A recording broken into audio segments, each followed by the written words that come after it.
Hello everyone, my name is Habiba Ibrahim and this is my response for the Families Discussion Board.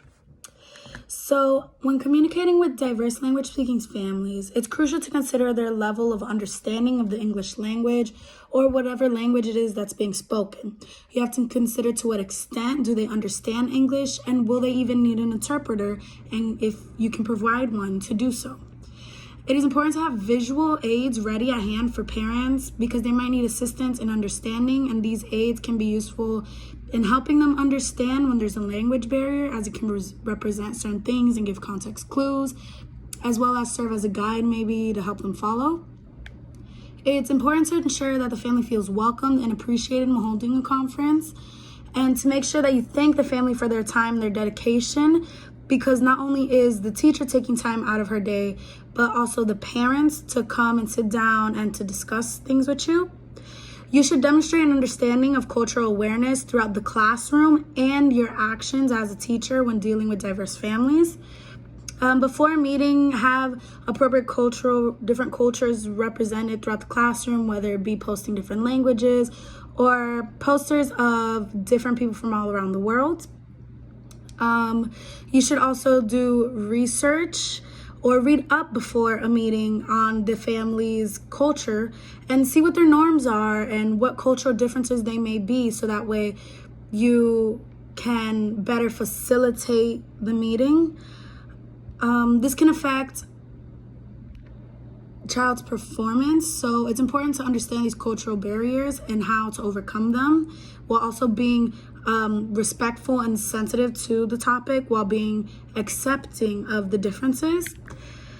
We can also have students work in a portfolio to show the progress of the student and pinpoint areas of need, but also show the student's strengths as well. This way the parents doesn't only see the bad and don't only hear the negative, which can put them on defense, but also to see the good that their child is doing in the class and their progress.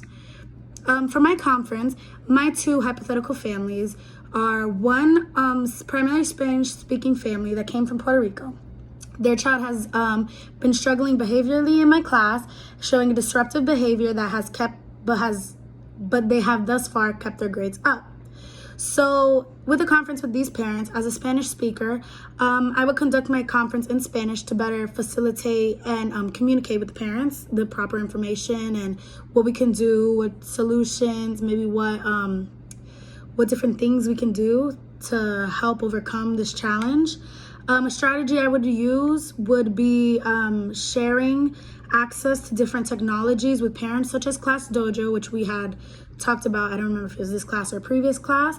And I can show them how I can adapt the system to have Spanish-speaking buttons that demonstrate the behaviors that they're being praised for, and then behaviors that they are doing that are negative in Spanish, so that they can understand what it is and see maybe the recurring behavior, how we can address that, and what we need to be done.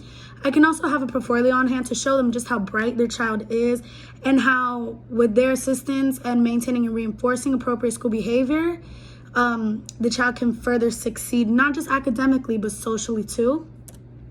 For my second family conference, I have a Creole-speaking family.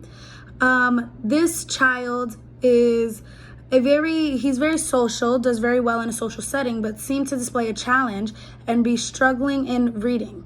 So to better help this family, I can offer to have an interpreter, if available to me, to better facilitate communication and better reflect my ideas to the parents in a more effective manner through the interpreter. I can also have visuals to help them, to help guide them. This can be an itinerary for the parents to help them keep track of the different points I'm making for future references, or even visual aids such as visuals from the portfolio to show where their child may need help in, and how we can address the situation. Since there is also a large language barrier between me and these parents, I can stick to more simplistic vocabulary using a basic tier 1 and tier 2 words rather than domain-specific vocabulary that's found in tier 3, which can oftentimes be confusing for parents, as it's not something you hear every day. It's mainly domain-specific or field-specific. So these are all ways that I can help in a family conference and communicate effectively with parents. Thank you.